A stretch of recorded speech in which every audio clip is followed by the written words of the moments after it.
जवानी चढ़ी शक्ति सागर में नाहर नहाने लगा। जोश का रोष जब होश पर चढ़ गया, चढ़े अखाड़े पे पौरुष दिखाने लगा। पार पाया न कोई कला मंच पर, धूल धरती कि सबको चटाने लगा। कौन है वो बघेला जो खेला किया, अरे लिख रविकांत सबको बताने लगा।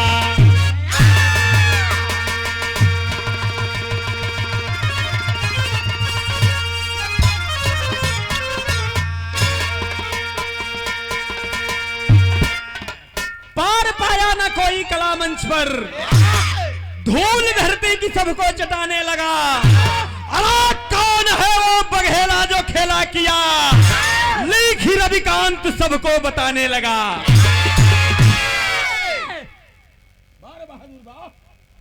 एक ठो वीर के गाथा है, बिरहा में कव्वाली लगल मास्टर।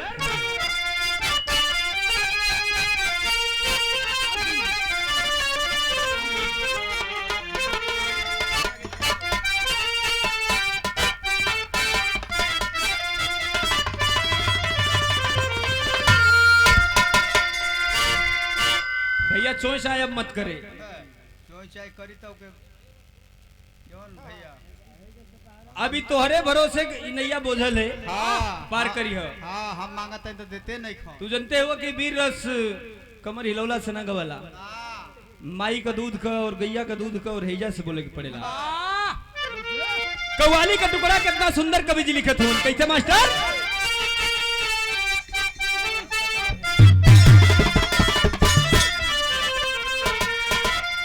अरे कि मुझे पीने, अरे कि मुझे पीने की दावत है यारो, अरे मुझे पीने की दावत है यारो, चांद पर बैठ कर हम पिए।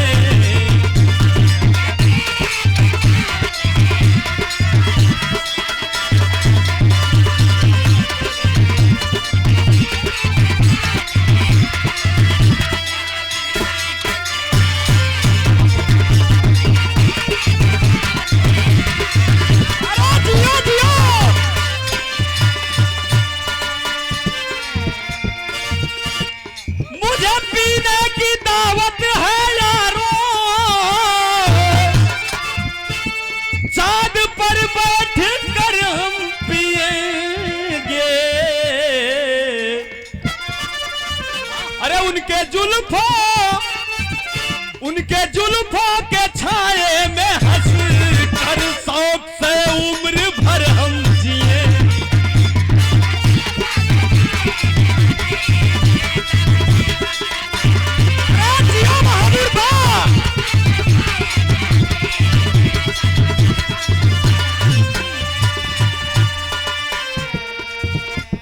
लेकिन देश के लिए जान देने वाले वीर सपूत की गाथा लिखी गई। कैसे मास्टर? कि वीर बागी, अरे वीर बागी बघेला वही है जो बदल दे बहादुर जवान।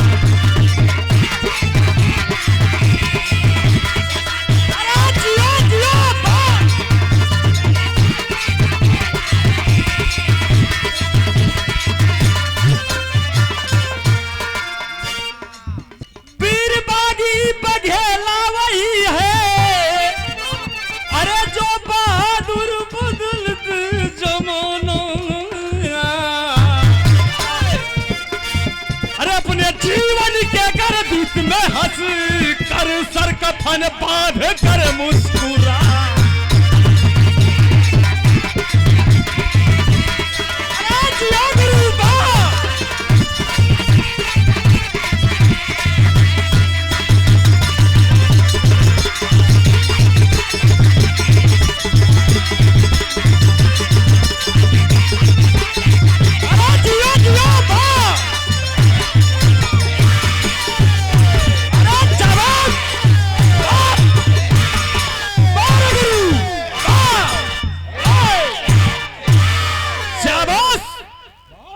ये बीरस पहले में कल ना भैया थमले रहे यही हैजा से गवाई दुपट्टा हिला दे से ना गवाई ढेड़कू में छेद ना होला ई जन्मते हमनी के ना भी काटल जाले या यहाँ से ऑक्सीजन मिलेला भैया ये में छेद हो जाई तब तो दुनिया छोड़ दे के पड़ी। उत्तर प्रदेश गाजीपुर जिला में एक छोटा सा ब्लॉक पड़ता है जमनिया और जमनिया के यादव परिवार के और ये जहां का बिरहा हम गाने जा रहे हैं। ये पहलवान भी अभी जिंदा है इस धरती पे 95 की उम्र में और इस बिरहा का शुरुआत आपकी धरती से आप लोगों का सौभाग्य है। और गाजीपुर जिला में एक जमनिया छोटा सा ब्लॉक उसी ब्लॉक के अंतर्गत एक यादव परिवार छोटा परिवार जीता था। उसी परिवार की गाथा है। पहले बतौनी कि देश के लिए इज्जत के लिए मर्यादा के लिए जो जान देता है वही शानदार होता है और दूसरों के लिए जो मरता है लाखों में वही वफादार होता है। बिरहा के जैसे शुरुआत भाई शेर से बताओ गई मास्टर कैसे।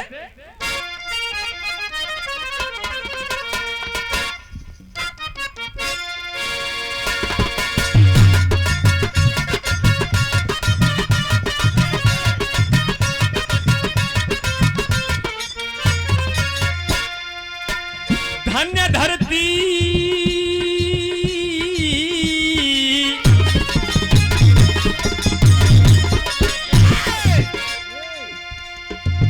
धन्य धरती जहाँ फौलाद जन्म लेते हैं, अन्य धरती जहाँ फौलाद जन्म लेते हैं, मान सम्मान पर हंस हंस के जान देते हैं।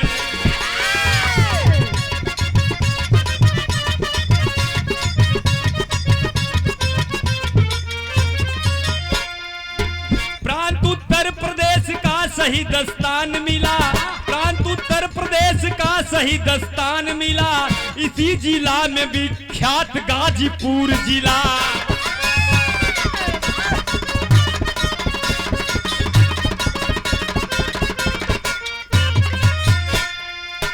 करे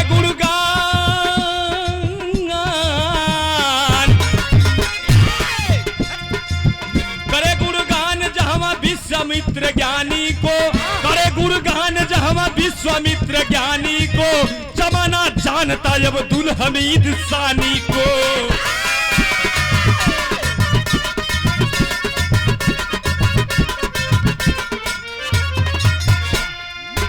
यही मंगला मंगल का दंगल हुआ करता था, यही मंगला मंगल का दंगल हुआ करता था, बेहस्ती मेदनियम पर भी धुआं भरता था।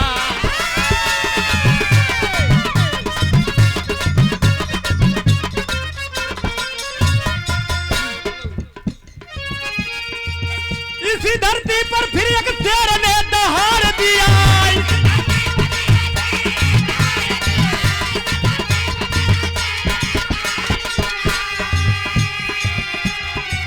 इसी धरती पर फिर एक शेर ने दहाड़ दिया, वतन की माटी पे बारी दल को पछाड़।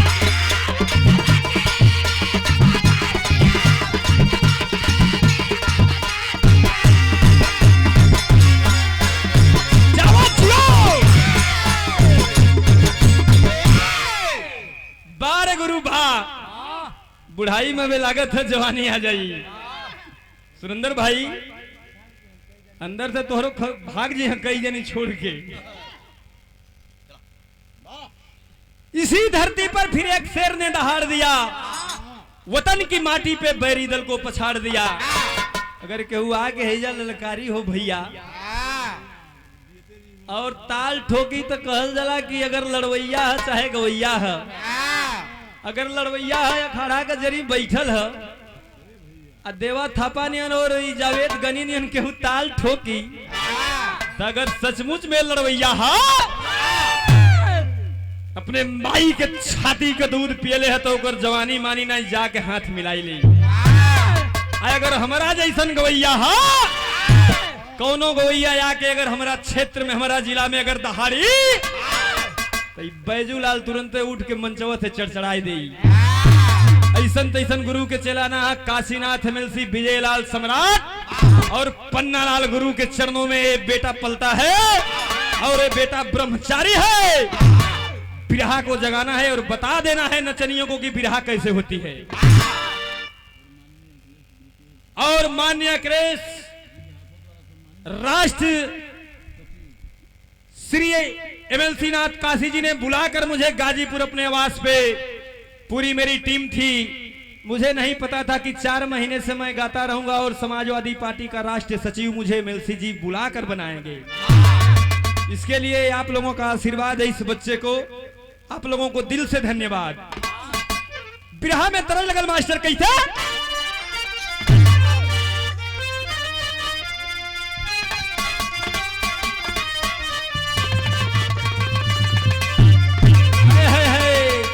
गीत बड़ी पुरान है लेकिन लचक हुए है। कौनो भौजाई ननद के ही कहनाम बा कि अरे नदिया का तीरवा रे, अरे नदिया का तीरवा रे, अरे बुबुल मुखरवा जिरवा ना नदी रे जिरवा ना नदी रे जिरवा या गोरी दिनवा रात जिरवा ना हेला हेला।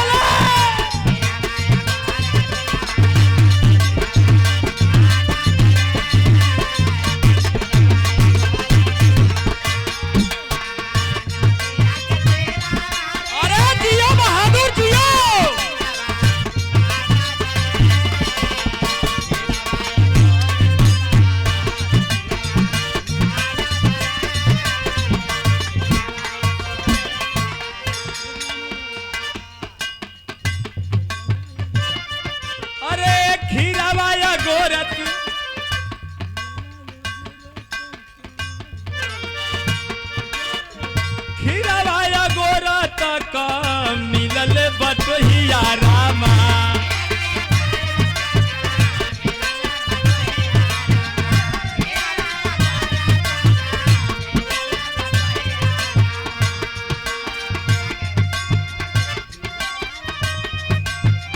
खीरवाया गोरा तक मिलल बटहिया रामा।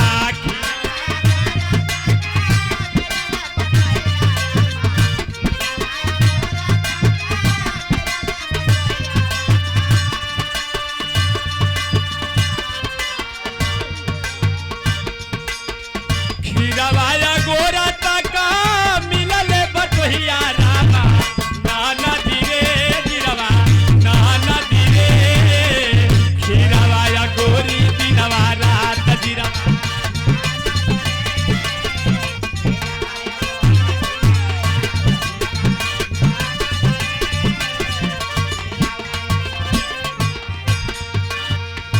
लेकिन बिरहा में कवि जी भाव लिखत हुवन किसके लिए? उस बहादुर के लिए। शेरनी के कोखिया में, शेरनी के कोखिया में शेरवा जन्म है नहीं, जन्मेला हो नहीं, जन्मेला हो बधी नी के बिलार नहीं।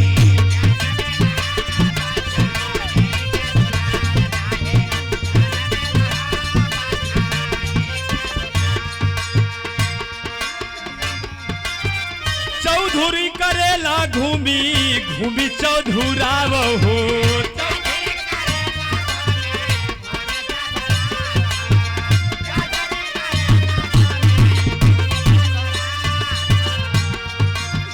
चरचा भइल बा चौधरी का गावे गाँव हो।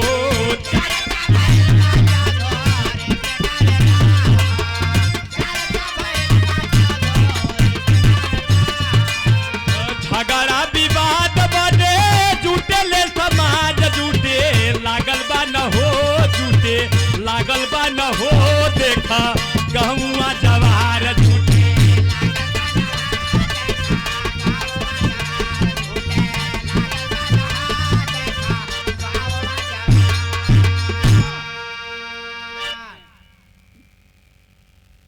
यादव परिवार में मुखिया चौधरी साहब थे, चौधराव चमकल हल।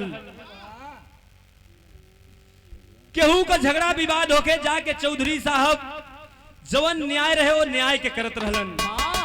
भगवान चौधरी साहब के 5 गो बेटा देले रहलन और 5 बेटा में से 2 गो बेटा पढ़ाई लिखाई में बहुत होनहार रहलन, मास्टर बन गई रहलन सरकारी। और जब एगो बेटा तैयारी करके थोड़ा होशियार भयल तो बिरहा में तरज बदल गई मास्टर। खाली है खूब मन भर खाली है। ये गीत के हम नहीं खी जानत, गुरुजी लिख देले बाणन। ई कोनो हमरे नियन लइका कल रहे गुड़िया राज कबले खइबू, मन भर खइहन मन भर। अब तो बिरहा चलता कहूं के नहीं खे कि ऐसन होके साली तो ससुररियो निक लागेला। ओसे ना तो निकल। लेकिन बिरहा में तरह लिखल गेल गुरुजी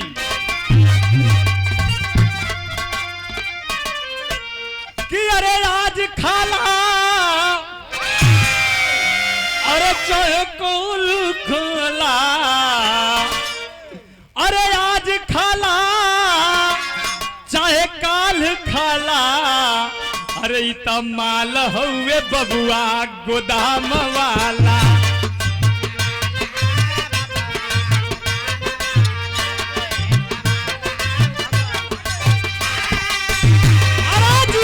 भैया जियो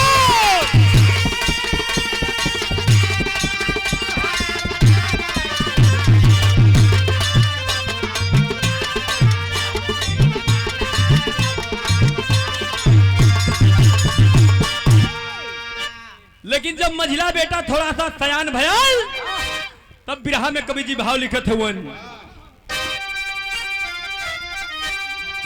अरे मझिला बेटा जब, अरे मझिला बेटा जब थोड़ा होशियार भइले, अरे होशियार भइले तहिया कच्छा नंगोटा से प्यार कैले।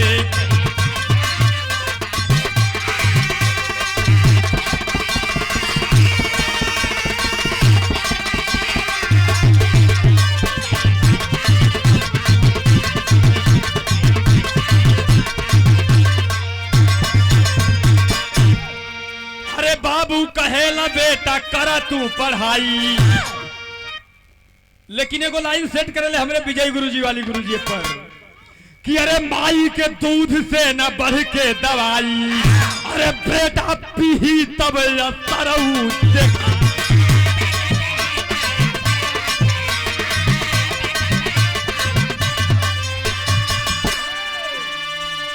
लेकिन बाबू कहेला बेटा कर तू पढ़ाई, अरे दूधवा औरी घिउआ खियावे घर में माई।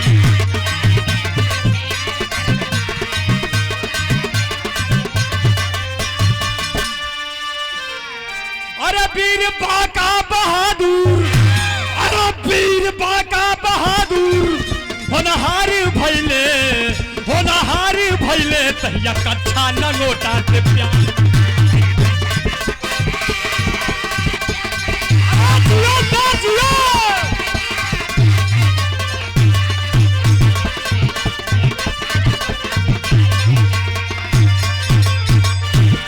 बाबू अपने बेटवा से एक दिन कहलन बिरहा पर ध्यान रहे भटके न गुरुजी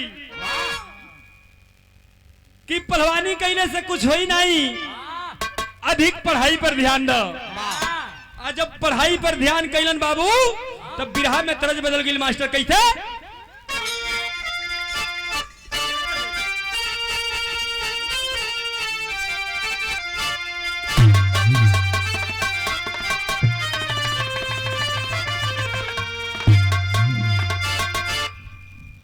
कि अरे गवना कराई, अरे गवना कराई पिया गुर बैठोला, अरे अपने कोई लरिया में लोगल रे निरमोही दगा दे के, अरे भागल रे निरमोही।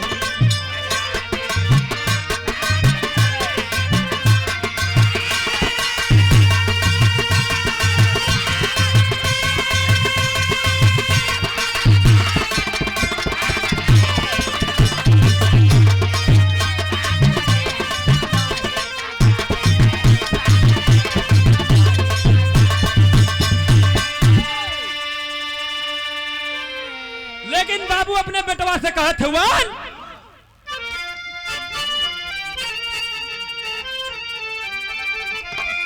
अरे बाबू कहेला लेके कच्छा नंगोटा, अरे बाबू कहेला लेके कच्छा नंगोटा, अरे बेटा न बेटा कहई बाहो, अरे बेटा न बेटा कहई बाहो, जबले देशवा के कामे ना आई बाहो, जबले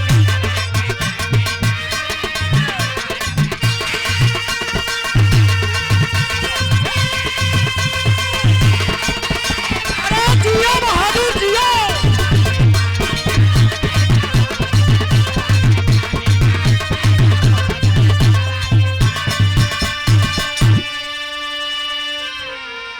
अरे बेटा है जो चुकाई देला कर्जा, अरे तबे ऊ पावे सपूत वाला।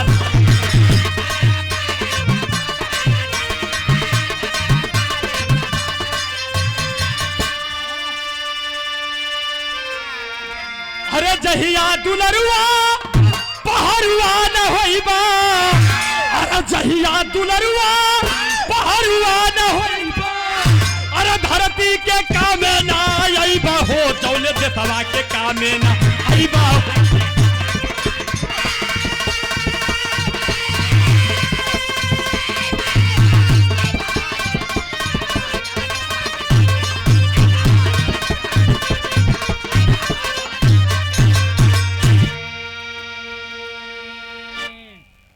पिता चौधरी साहब कहत हुआ कि बेटा एक अच्छा नंगोटा ढोले से कामयाबी ना मिली, अगर अच्छा करे के है नाम करे के हा तो एगो माई घर में होली, एगो सबकर जगत जननी है भारत माता, वो भारत माई के जाके रक्षा करा। ए बतिया के माई सुनली तो अपने बेटवा के ललकारत है, कहली कि अरे बेटा अगर हमारा दूध के असर तोहरे ए रोम रोम में फैलल होई तो जाके भर्ती हो जा। और अपने बाप के कहल जला कि हर एक बाप सोचेला संदार हो, बेटा होकर निकले वहू से होशियार हो। तोहरे बाबू के चौधराना न चमकल हा, दुगो भाई मास्टर हो गए हमन बचवा, तोरे बाबू के असली ख्वाहिश है कि जाके धरती माई के जौन दुश्मन बॉर्डर पर ललकारा था, फलुक हिंदुस्तान का नहीं पाकिस्तान के छाती में चढ़ के गोली चला दा। नासिक में भर्ती चलल है, जब माई के इतना बात सुनलन बेटवा तब बिरहा में सर रगल मास्टर कहते कि सुन बात मात के पहलवान को, अरे सुन बात मात की पहलवान को, ध्यान वतन का आया है, अरे आशीष दे मात मेरी चरणों में शीश झुकाया है। अरे चल रही थी भर्ती नासिक में, अरे चल रही थी भर्ती नासिक में, गर्ववर्दी को पा जाऊंगा, अरे फिर काल होवे या महाकाल सन्मुख आते लड़ जाऊंगा।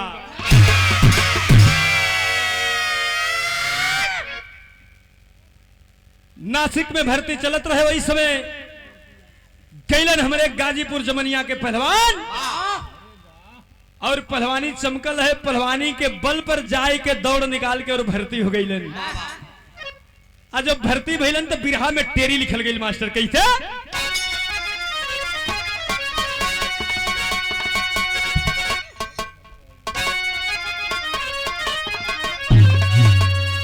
अरे दिखाया कर कमाल के हरी और मोरो रामा हो राम, अरे दिखाया कर कमाल के हरी, नाहर यदु वंश का हंस अंश जब पाया पाया पाया। अरे जियो चमक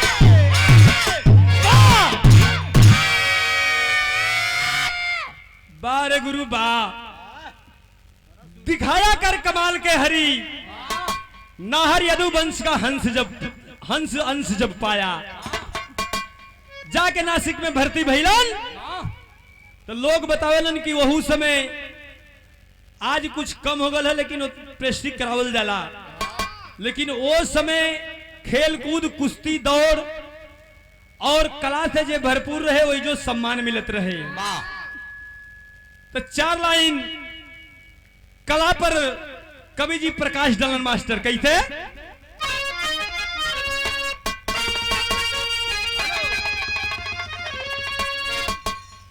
अरे कला कला धर की करनी की,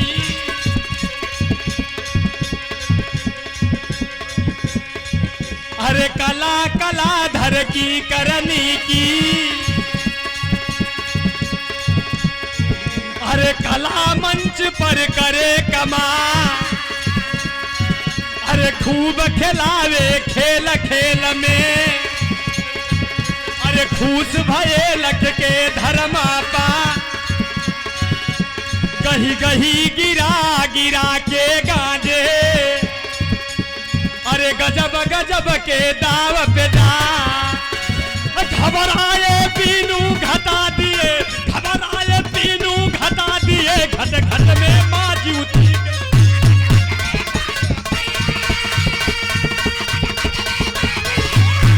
अरे जियो बेटा जियो।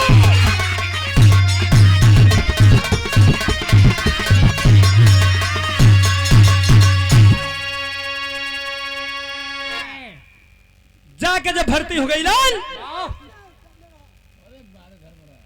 कुश्ती दंगल वही जो होते रहे, जब पटक पटक के लगलन पछाड़े, कैप्टन साहब बहुत प्रसन्न भइलन, हल्ला मचे लगल। गाजीपुर का जमनिया क्षेत्र का एक लड़का हमारे एक यूनिट में भर्ती हुआ है। कैसनो पहलवान जा, कैसनो खेल कूद होके जीत के पार कर दन, जैसे समरू अलोरी के हल्ला मचल है भैया। ये हमरे गाजीपुर के माटी ही है। इतिहास के पन्ना में कितना शहीदन के हम कलकार गिनाई। ये गाजीपुर का माटी है, ना केहू आटल ना केहू, ये माटी में पानी में हनुमान जी का अंश है। जब कैप्टन साहब प्रसन्न भइलन, जब इनकर हल्ला मचल रहल, तो 9 यूनिटों से यूनिट बनाया गया। 9 गो यूनिट में से पहलवान चुनल गईलन कि 9 पहलवानों से इस जमनिया वाला गाजीपुर का पहलवान को लड़ाया जाएगा, और जो 9 पहलवान को पटक करके विजेता होगा उसको सम्मान इस यूनिट में दिया जाएगा। तब बिरहा में तरज में लगी मास्टर, और बड़ी लचकदार है। कैसे?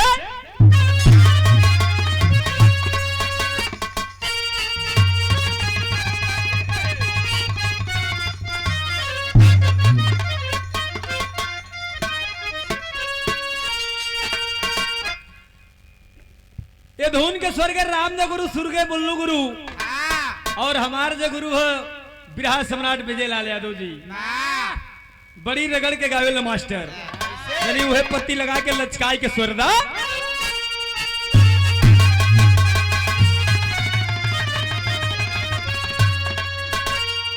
और झूलन पूड़ाली,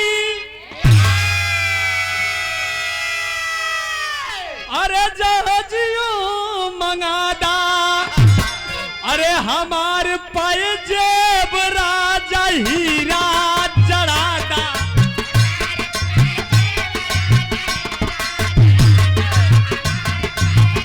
अरे बाबा हजूर बाजियो, शेर के छाती है दहाड़ का।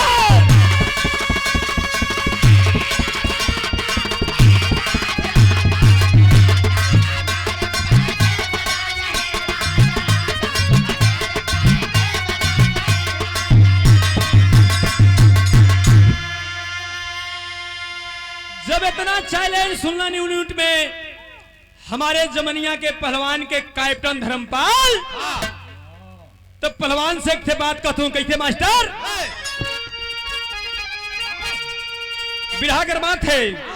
अरे कैप्टन धर्मपाल, अरे कैप्टन धर्मपाल, अरे बोल बचनिया, अरे बोले बचनिया, अरे बचाल बचवा अपने यूनिट के पनिया।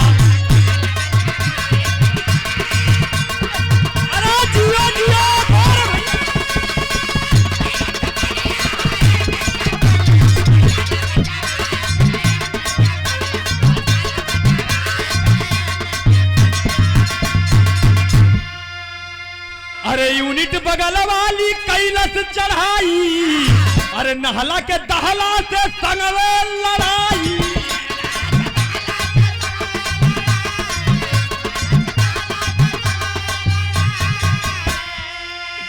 अरे कैसे ऊपर होई, अरे कैसे ऊपर होई सोनवा से चनिया, बचाला बचवा अपने यूनिट।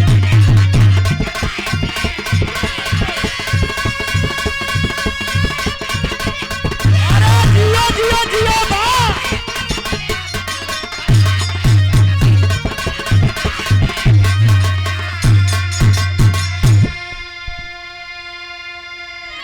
धर्मपाल कहत हवन कि अरे सहली ना चैलेंज कबहू उमर में, अरे झंडा उड़ावली विजय का सबरी।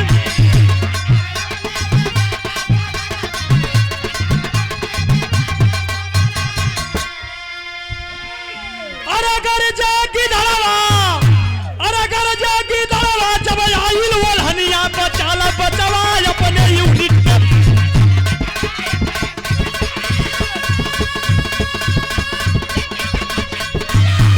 जियो जियो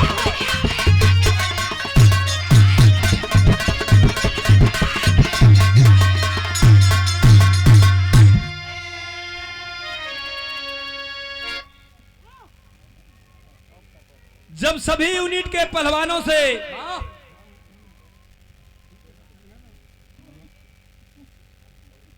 पटक के पछाड़ दहलन, 9 पहलवानन के बारी बारी से हमरे जमनिया के पहलवान पटक दहलन वो दंगल में। तो बतावल गई कि गुजरात से भारत के जो नामी पहलवान था जिसका नाम खड़ग सिंह था, भारत के नामी चुनिंदा पहलवान था, गया था विदेश में लड़ने के लिए और वो वापस आया तो कुश्ती जब 9 गो के पटकलन तो 10वां में ऐसे रखल गई। तो जब 10वां में रखल गई कुश्ती तो बिरहा में चौलरिया लिखल गई मास्टर कैसे।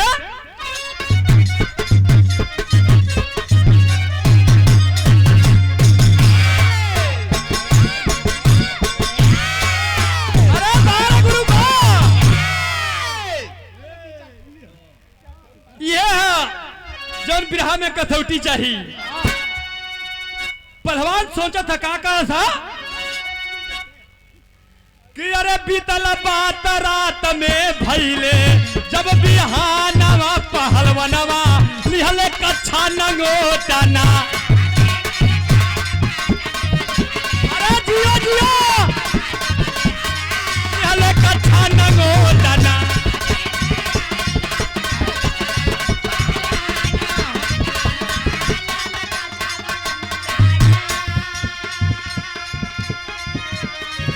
और माँ का दूध ललकारे, एक और माँ का दूध ललकारे, एक और माँ का प्यार पुकारे, एक और माँ का प्यार पुकारे। करज चढ़ल जवानी सरहद, करज चढ़ल जवानी सरहद के दीवानवा पहलवनवा निहल कच्छा नगो।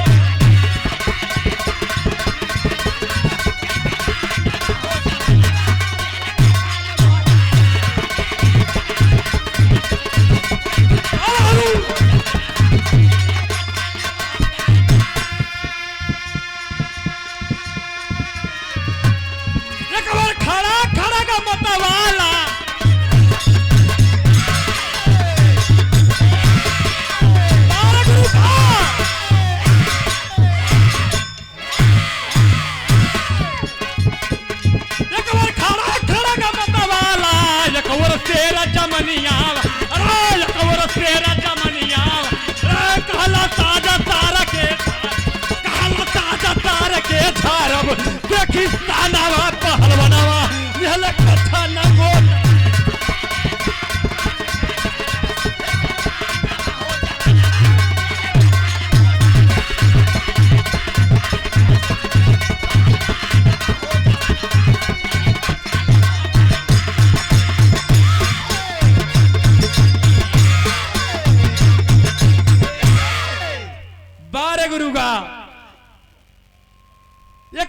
खड़ग मत वाला, एक और शेर जमनिया वाला, कहलस आज सार के झारब से की सनवा रे पहलवनवा लिहलत कच्छा नंगोटाना। कहलस की हमरे मान सम्मान पर जब तक कि पहलवान गाजीपुर के पानी और माटी के अंसार आँच ना आवे दे। माई कले ही कि अगर हमरे दूध के रोम रोम कर्जा तोहरे अंग में गई हुई तो दुश्मन के सामने पीठ ना बल्कि छाती में गोली खा के ही है बेटा। तब नौगों के पटक के और दसवां के पटकलन खड़ग सिंह के हमरे जमनिया के पहलवान का नाम तनकिए में खुल जाई।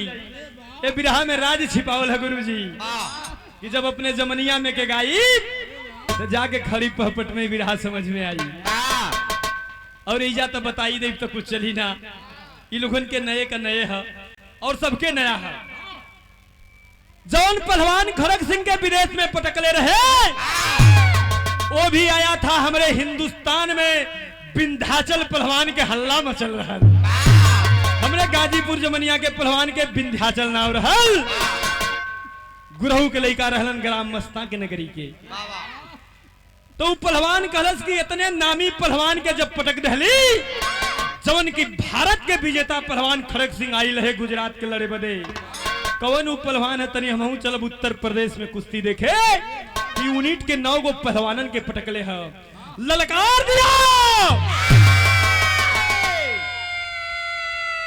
और जब ललकारा तो विंध्याचल पहलवान के यूनिट के कैप्टन धर्मपाल ने उसकी चुनौती को नहीं बर्दाश्त कर पाए। हाथ मिला लिए और कुश्ती का दिन रखा गया। ए बाबू बता दें जब कुश्ती का दिन रखल गयल वो विदेशी जानसन पहलवान से तो गरीब फोन हालो हाय मैसेज ना चलत रहल गुरुजी। चिट्ठी अंतरदेशी चलत रहे। हम छोट रहली 3 में पढ़त रहली तो एगो बिरहा में गौले रहन ओम प्रकाश गुरुजी कि पवला की ना हो अंतरदेशी लिफाफा तू बतैबा की ना। बैरन में लिखा तानी साफा सिपाही घरे अइबा। ये बात याद आ जाले। लेकिन जब चिट्ठी भेजलन अपने माई के तब बिरहा में 4 लाइन माई के छाती बिहर गई। विदेशिया लगल मास्टर कैसे बीर रस 4 लाइन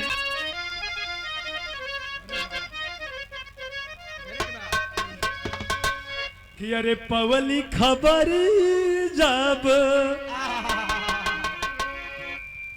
माई का ममता एगो ममता अनमोल होला। ये भैया जब चिट्ठी आई अब माई पढ़ली कि 9 गो पहलवानन के हमरे बेटवा पतक के चीत कैले है सरहद हिंद पर। 10वां से भी लड़ल है उसे भी कुश्ती विजेता भइल हमरे बेटा के। हमरे दूध के कर्जा चुकौलन हमरे धरती माई के लाज के बचौलन। और विदेशी पहलवान से कैसे कुश्ती हुई हमार लाल नौकर दाव पेच जानत हुई हन न कैसे लड़त व ना समझत हुई हन। माई के ममता कहल गईले भैया कि अमृत के धार केहू केतनो पियाई एगो माई बिना कैसे करेजवा जुड़ाई है भाई एगो माई बिना। जब चिठिया के पवलिन अब पढ़ के लोग सुनोलन तो विदेशिया में कहल गई मास्टर कैसे कि पवली खबर जब ए बाबू जीवती मतरिया हो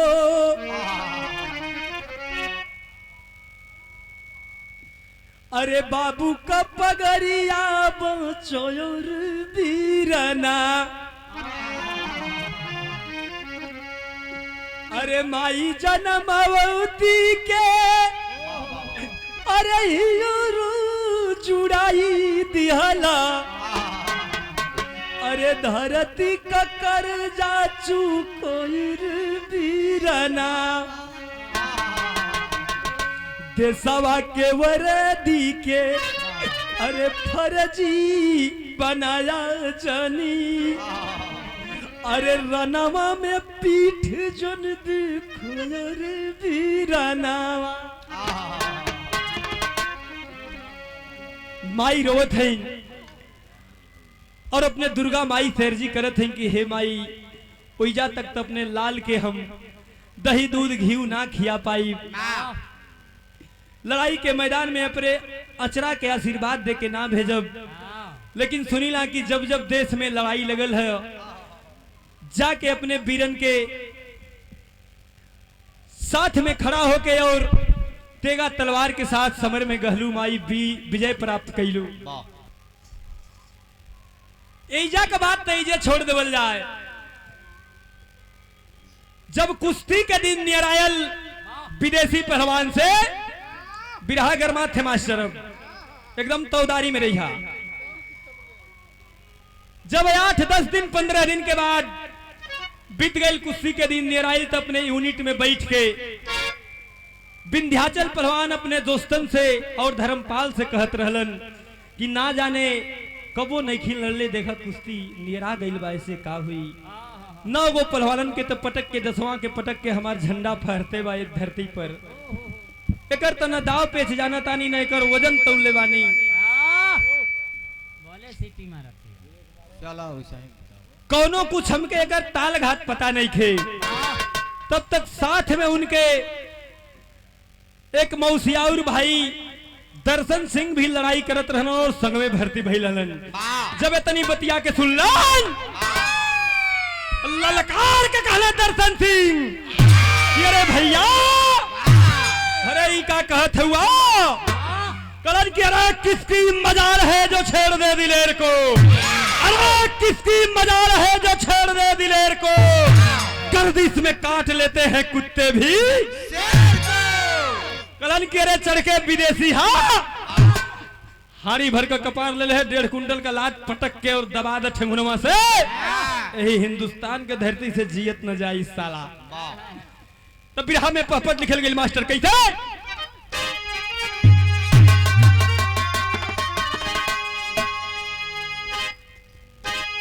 अरे गरज के बोले, अरे गरज के बोले दर्शन सिंह सैलानी भैया विंध्याचल, अरे गरज के बोले दर्शन सिंह सैलानी भैया विंध्याचल, आज दाव पर लगल देश के पानी भैया।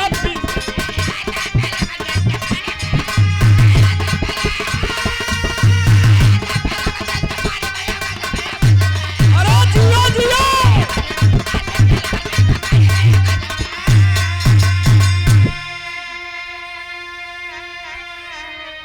अरे माई के दुधवा के भैया आज चुका द कर्जा हो, अब पटक के यूनिट अंदर लेला, अरे वीर पुरुष का दर्जा हो, अरे जुग जुग गावल जाई अमर कहानी भैया विंध्याचल, अरे आज दाव पर लगल देश का पानी भैया।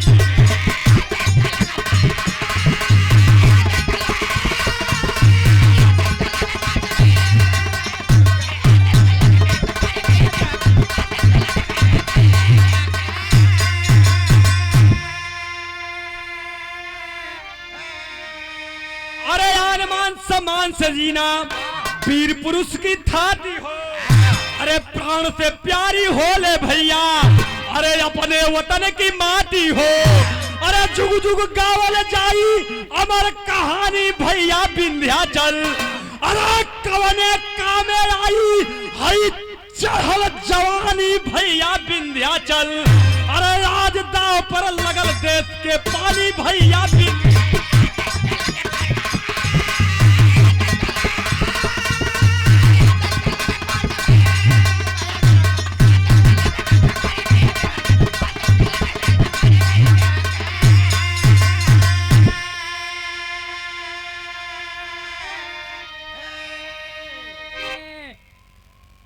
जब दोनों पहलवान आमने सामने भइला लड़ाई के दिन आगल अखाड़ा पर, अखाड़ा के माटी खनात रहल गुरुजी।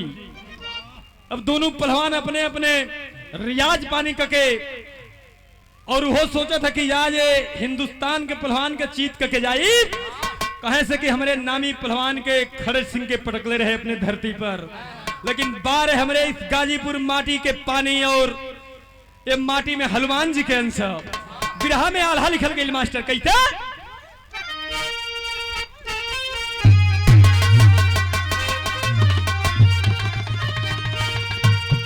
अरे जैसे लोरिक संरू के अरे रक्षक दुर्गा माई, अरे आला यौरी उदल के मई हर वाली पूजा माँ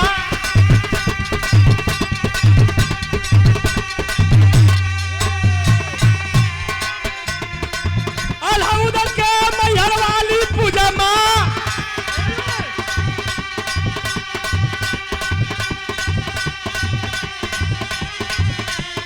वैसे हो विंध्याचल के खड़ावा के ऊपर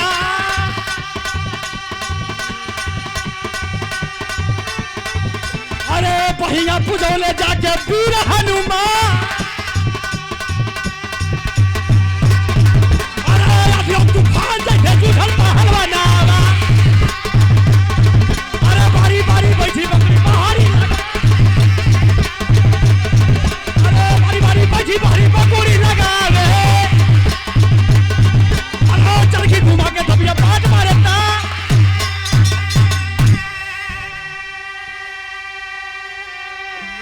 अरे भज के बजरंगी अरे काला जंग पर पटकलन अरे छतिया पर बैठल बा बीरवा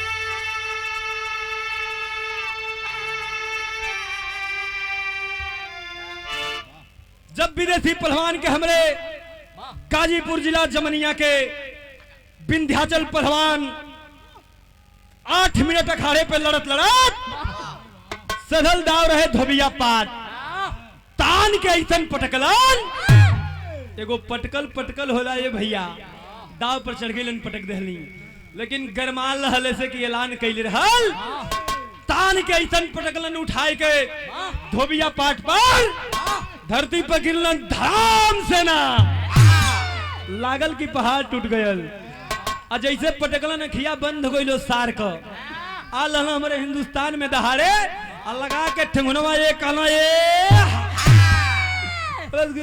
छोड़ दा जान गए कि हिंदुस्तान को पानी में बड़ी पावर है कलश ये चैलेंज करत रहा अरे जिसका ना जोड़ मिले किसी संसार में अरे जिसका ना जोड़ मिले किसी संसार में उसका जोड़ मिल जाता है भोले बाबा के आके हिंदुस्तान को माटी पर ललकार के जइबा माई कले है दूध पिया के भेजले है पीठ मत देखैया दंगल में पटक के चीत कैलन विजेता भइलन बिरहा में खड़ी लिखल गई मास्टर कैसे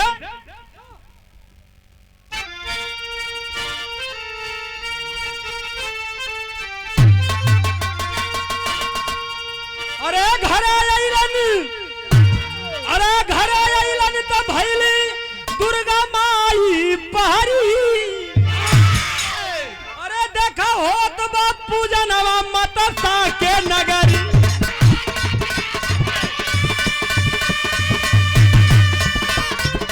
अरे जिया जिया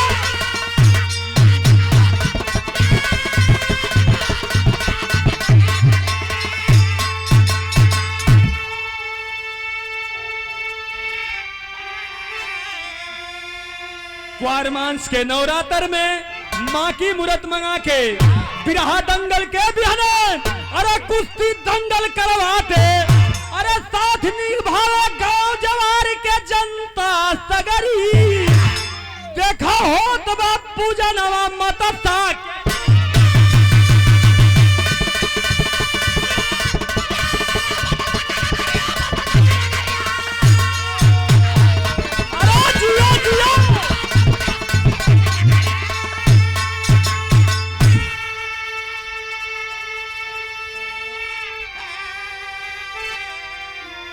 हंसी खुशी में जीवन बीतल आइल उम्र बुढ़ाई अरे माँ दुर्गा का बेटा बन के दिहलन साथ निभाई अरे आज है रणजीत उठा के ढोलेला पगड़ी देखा होत बापू जनवा मतसा के नगरी बिरहा में आखिरी भाव है मास्टर कैसे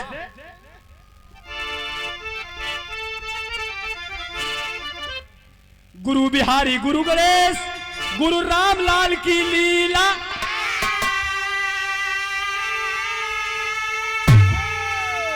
अरे स्वर्ग बता चंद्र का कभी का जोड़ कोई ना।